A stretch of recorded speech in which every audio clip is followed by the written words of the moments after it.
cette sortie assez étonnante, cette sortie du président ukrainien en pleine guerre. À destination de Zaloujny, en fait, rien ne va plus entre les deux hommes qui ne sont plus sur la même ligne. Celle de Zaloujny étant, selon Volodymyr Zelensky, pour résumer, un peu trop politique pour être fiable. C'est dans cette interview donnée au Sun que le président ukrainien fustige son chef d'état-major. Si un militaire décide de faire de la politique, c'est son droit, mais alors il doit entrer en politique et ne plus faire face à la guerre. Si vous gérez la guerre en gardant à l'esprit que demain vous ferez de la politique, alors, dans vos paroles et sur la ligne de front, vous vous comportez comme un homme politique et plus comme un militaire. C'est une énorme erreur selon lui. Avec tout le respect que je dois au général Zaloujny, il existe une seule compréhension absolue de la hiérarchie et c'est tout. Pas deux, pas trois, pas quatre, pas cinq, une seule, comprenez, un seul homme décide et c'est moi. Le problème, c'est que c'est le chef d'état-major qui prend le pouls sur le terrain et selon lui, eh bien, les Ukrainiens sont clairement dans l'impasse. Il ne s'est pas privé de le dire en public dans cet article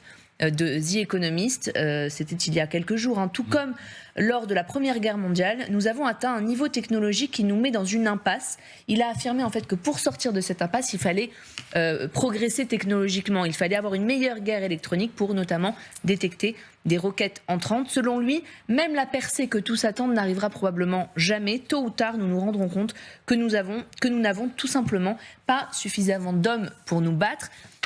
Et même si Zelensky tente de rattraper un petit peu le coup, effectivement, dans The Sun il y a 2 jours, eh bien, le mal est fait et le limogeage semble extrêmement proche.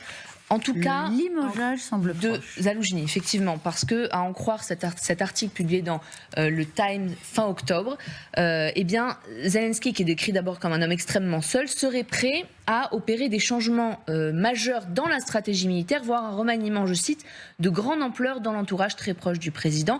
Au moins, c'est ce qui est écrit, au moins un ministre devrait être limogé dans les prochains jours et un général en charge de la contre-offensive. Bien évidemment, ce genre de phrase est suffisante pour alimenter toutes les rumeurs dans les médias ukrainiens. J'apprenais tout à l'heure que Moscou serait même prête à discuter avec Zaloujny, puisque c'est lui que la Russie voit en fait comme le rival principal de Volodymyr Zelensky. Discuter de quoi? De la situation politique, militaire, de le récupérer peut-être? De le récupérer a priori pas, mais de poser les premières pierres d'une entente peut-être. Je ne sais pas, là j'extrapole. En tout cas, les relations sont effectivement au plus mal alors que c'était l'union sacrée entre les deux hommes.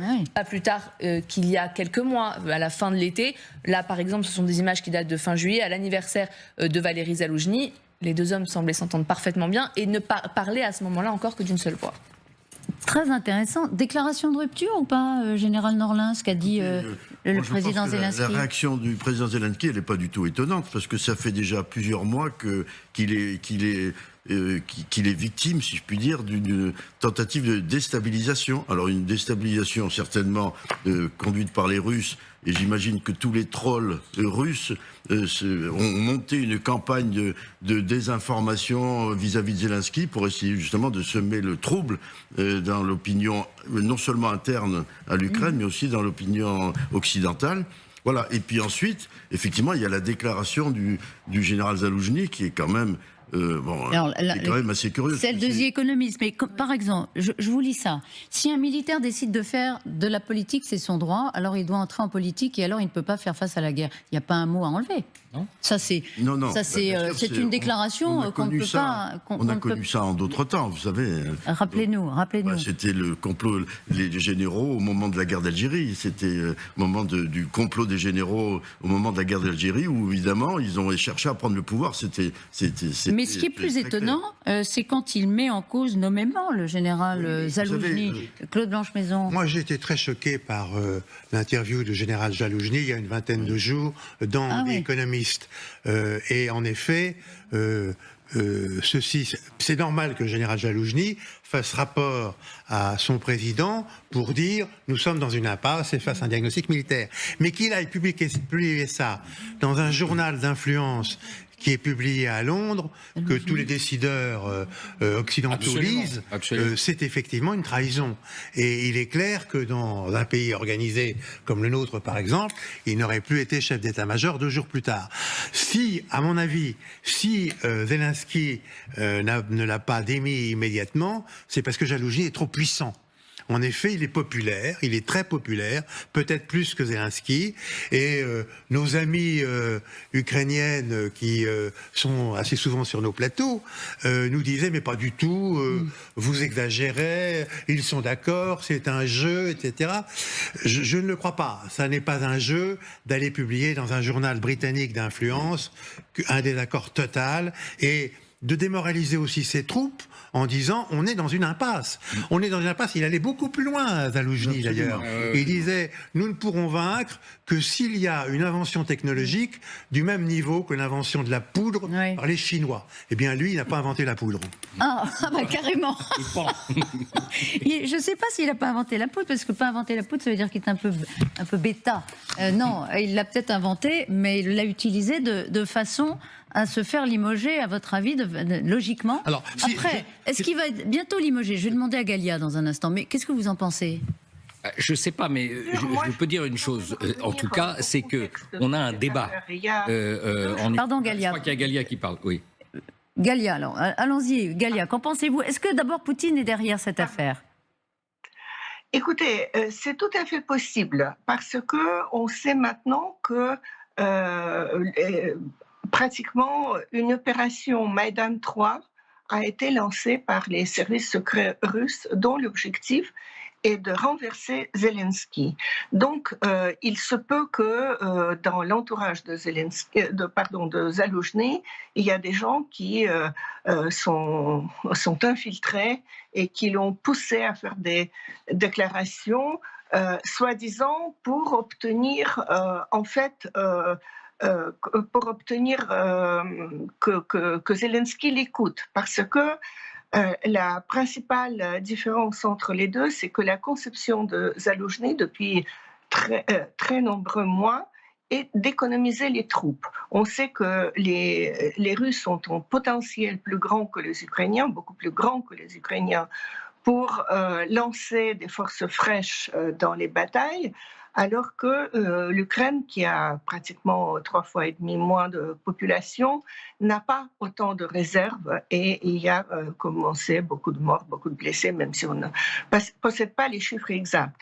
Et donc Zelensky probablement exigeait une offensive plus massive, et l'idée de Zaloujny était de mener des opérations semi-partisanes par petits groupes, faire des pénétrations, infiltration du territoire russe, lancer les drones, endommager les navires russes dans la mer Noire et les installations russes militaires dans plusieurs villes, etc. Maintenant, c'est vrai que Zelensky a mis vertement Zaloujny en quelque sorte à sa place. Il y a là un deuxième contexte. En mai 2024, normalement, il doit y avoir les élections présidentielles en Ukraine.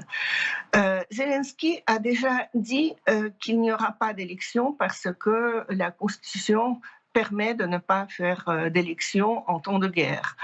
Seulement, il y a un autre facteur déstabilisateur qui est l'ancien conseiller très influent du président Zelensky, qui est donc Alexei Arestovitch. Maintenant, cet Arestovitch se trouve à l'étranger, il est plus ou moins accusé de haute trahison. Mais Arestovitch a déclaré sur ses chaînes, donc sur les réseaux sociaux, qu'il allait se présenter à l'élection présidentielle. Et donc, dans le pays qui a quand même une tradition très démocratique, ça provoque aussi un certain malaise. Donc, le Maïdan 3, probablement selon les stratèges russes, serait de semer cette discorde renforcer cette discorde entre Zaloujny et Zelensky, et pour que le peuple exige de toute façon la tenue de l'élection présidentielle. Zelensky pris en tenaille entre les manœuvres de Poutine et les manœuvres... Pardon. Donc, on verra tout ce que ça va donner, mais là, il faut encore ajouter un troisième point, c'est que mi-décembre, il doit y avoir le sommet des pays de l'Union européenne pour valider la candidature de l'Ukraine pour l'Union européenne. Et je pense que l'intérêt russe est de faire tout ce qu'ils peuvent pour que cette décision n'ait pas lieu, pour qu'elle soit reportée. Semer la pagaille. C'est ce qu'on comprend, Gali Ackerman. C'est intéressant parce que vous nous avez décrit finalement un président Zelensky cerné et Zaloujny d'ailleurs, les deux, le couple déstabilisé par Moscou, par l'extérieur, pour les raisons que vous nous avez dit. Alors, limogé ou pas ? De toute façon, ce sera la conclusion s'il est inévitable. limogé, en tout cas, ça prouvera une chose, c'est que l'Ukraine est une démocratie. Quand le patron de la milice Wagner s'en est pris à Poutine, je vous rappelle comment ça s'est terminé. Hein. Il a quand même fini assassiné dans son avion. C'est la différence. Poutine n'a pas ce genre de problème. Bon, bah oui, Zelensky doit dealer avec des forces contraintes. Et effectivement, je pense... Gaïa a dit quelque chose d'important, il est en quête d'une victoire, Zelensky. Il lui faut une victoire, il ne l'a pas, cette victoire. C'est pour ça qu'il voulait cette offensive. Il n'a pas cette victoire. La seule possibilité d'avoir une victoire, c'est effectivement en décembre de voir s'ouvrir les négociations pour l'adhésion de l'Ukraine à l'Union européenne. Et donc, vous dites, enfin, vous regardez le verre à moitié plein, c'est bien, mais est-ce qu'en pleine guerre, on peut se payer le luxe d'avoir un différend sur la place publique avec son chef d'état-major ? Non, bien sûr que ça l'arrange pas du tout. Hein. C'est extrêmement destructeur et les Russes doivent se frotter les mains de ce genre de polémique. Ah bah oui. Alors là, ils ont parfaitement réussi.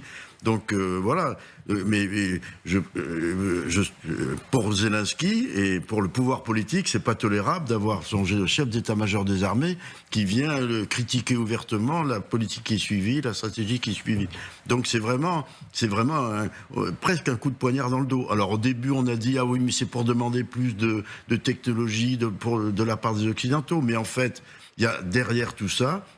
Il y a un Une désaccord, question nous disait politique, Galia. purement politique, mais est-ce que Zaloujny veut se présenter aussi à la présidence ? Il y avait une différence de stratégie militaire, ce que nous rappelait Galia quand même. Oui, oui, bien sûr. Zaloujny était obsédé par l'idée d'économiser des hommes. Eh ben oui, Et lui, Zelensky, c'est lui qui a imposé, par exemple, je crois que l'armée ukrainienne reste à Bakhmout autant que possible, par exemple. On ne sait pas. On Mais sait pas, il vaut mieux être prudent. Ça fait Vous avez partie raison. des discussions entre militaires. Est-ce qu'il fallait rester à Bakhmout, défendre Bakhmout ou pas ? Voilà, est-ce qu'il... Mais Ça, vous y c'est- voyez plus une querelle politique que militaire à proprement parler. Claude Mais Marchezan, encore une fois, le mot de la fin. cette interview dans The Economist se situe à un moment où, aux États-Unis, on dit mais dans le fond, tout ça commence à coûter très cher. Est-ce qu'il ne faudrait pas commencer à parler avec Poutine Parler avec Poutine, oui, mais de quoi? Poutine ne veut rien négocier. Poutine dit ce qui est à moi, et ce qui est à vous, on peut en parler. Bon, donc il n'y a pas de négociation possible. Et effectivement, objectivement, cette querelle, à partir du moment où elle a été rendue publique, et j'imagine qu'au Kremlin, on lit attentivement The Economist, c'est une excellente lecture, effectivement, à partir du moment où cette querelle est publique, elle nuit à la cause de Zelensky, à la cause du peuple ukrainien. Et si le général Zaloujny veut faire en effet de la politique, eh bien, il n'a qu'à effectivement se présenter à l'élection. Mais malheureusement, il n'y aura pas d'élection cette année ni l'année prochaine, parce que l'élection, c'est intéressant, mais ce qui est encore plus intéressant, c'est le débat qui précède la campagne. Et on ne peut pas faire campagne pendant qu'on fait la guerre.